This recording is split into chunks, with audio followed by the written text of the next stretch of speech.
All right, friends, it is Tuesday morning, and I am already late to committee hearings. Today is the day that the big mid-council decisions get made in committee. Open hearings start.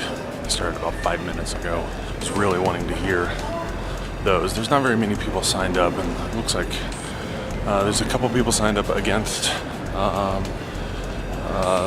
the report of the synods, and there are a couple of people that are signed up for some of those things. But what I'm really interested in hearing is the report from the second Mid-Council Commission, how they got 30 minutes on a docket of an assembly that they're not accountable to, I don't know. But then our synod moderators and presbytery moderators are giving their report at 11, which is the really most important part of it. So this is a big day. Good morning!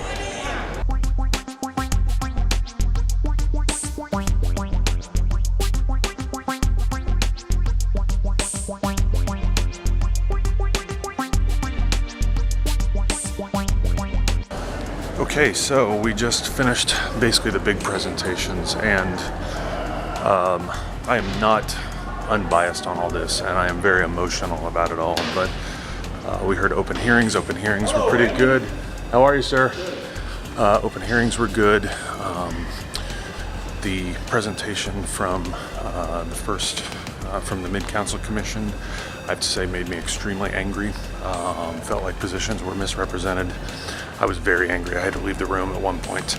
But our synod commissioners did an exceptional job. I think they represented with the work that they did over the last 2 years very well.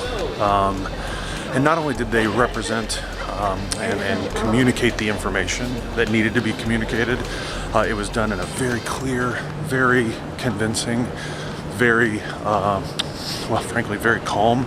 Nobody got riled. I was proud of the work that they did. I was proud of how they represented the process, the really intense and expensive process we've been a part of for the last 2 years. No one can say they're being reactionary. No one can say that they're just whining and moaning. They presented a very clear rationale for why we believe that the actions of the last assembly need to be rescinded and synod boundaries need to be left alone. So, all right. So we're on a break right now. I'm running to the exhibit hall to grab some of the LaCroix water for some of the folks on the team. And this afternoon they'll consider that action. They're going to be having questions and answers. This is an intense day and it's an emotional day for me, so I'm not sure how much I'm going to report to you, but so just pray for us. Of course, by the time you see this, it'll all be over. So I completely missed my stop on the train coming back to the hotel for lunch, like a moron. So I thought I'd take an opportunity to just walk back to the hotel, get some steps in.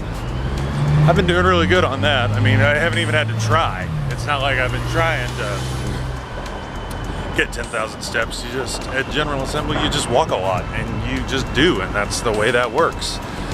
I mean, if you do it right, General Assembly can be like a natural weight loss program, right? Because you're walking a ton, you're so busy you're not eating, ergo, you lose weight. That's the deal. So I need to go and I need to grab some lunch, and then I need to head back to the convention center. The committee starts discerning and debating and discussing and deciding what they're going to recommend to the plenary floor regarding the motions to either rescind the actions of the last assembly to merge synods, or whether they're just going to go forward with that. I'm encouraged. I felt like the conversation today, the reports, the testimony that happened today seemed pretty clearly in favor of leaving the synods alone and rescinding the actions of the last assembly. But an assembly has its own mind. You never know what they're going to do. But I felt encouraged by that. And I don't know if I've said this earlier. I mean, I want to be very clear where my stake is in this, because there are a lot of folks who will accuse me and my colleagues of not wanting synods messed with because we're trying to do job security. That's just ridiculous. Merging synods and making them bigger, a significant case could be made that is actually really good for my career as a synod executive. You put me in charge of a lot more stuff. I don't think it's good for the church. I don't think it's good at all. I don't think it helps our presbyteries. And that's really what's most important. It's not, it doesn't matter who it's good for if it's not good for our presbyteries. So we'll see what happens. So meantime, I'm gonna walk this beautiful city.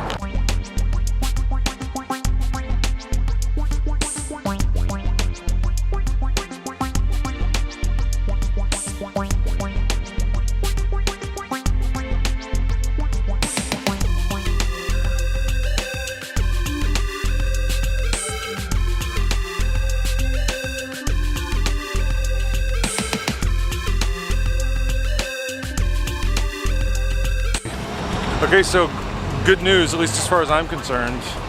In the committee, Committee 5, Mid-Council Committee. Mid-Council Issues, they decided to, in a sense, leave synods alone. That's what they decided to recommend to the General Assembly. The technical term is rescind. They rescinded the actions of the last General Assembly. Not S-E-N-D, R-E-C-I-N-D. He's a smart guy. Yeah, He's a very smart guy. So, very emotional day for me. I was actually lacrimose landing. Yeah, you were bawling. I was bawling like a baby with joy, because for 5 years I've had to live with this. I'm okay. Enough of that, because it's happy. Where were you today? You were in 4 most of the day, right? Spent some time in 4, the Way Forward Committee. The Way Forward. Spent some time in Committee 11, the Social Justice Committee. What did they do there? They were talking about some nuances about whether to issue an apology, whether to issue a statement of regret for LGBTQIA folks that have been hurt and harmed by the church. The committee decided, after quite a bit of deliberation, to issue a statement of regret. Stopped short at saying that it was an apology, but issued statements of regret for the denomination, and hopefully with some reconciliation language that won't drive away other people who disagree with that, who aren't quite welcoming yet, but who found a statement of possible living still in the community while holding that position. That's nice. I think so. That's nice. What happened in the Way Forward? Way Forward is still working. Did they figure out the Way Forward for the church yet? They're inching forward. That's where T.E. Elizabeth. It's a slogan. Charlie, this is Charlie, Executive Presbyter of Heartland Presbytery. He's saying that they are going to come up with a slogan. That's what they're going to do. A statement. A statement. Right. They're calling it a vision statement. Yeah. Let's come up with some vision statements for the Presbyterian Church. How about this? Presbyterian Church, where the well-heeled get well-heeled. You see what I did there? That was nice. Wasn't a Tar Heel reference. That was not a Tar Heel reference. Not even close.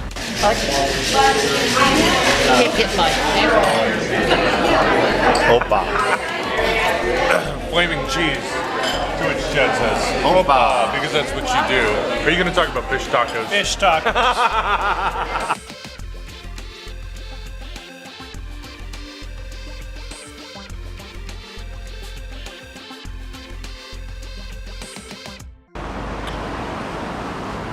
Okay, so this is kind of fun. This is first Prez. I'm out for a walk, but I think that this is where Eric recorded some of the Theo Academy videos. That's kind of cool to I've seen it, but then see it for real. That's kind of rad.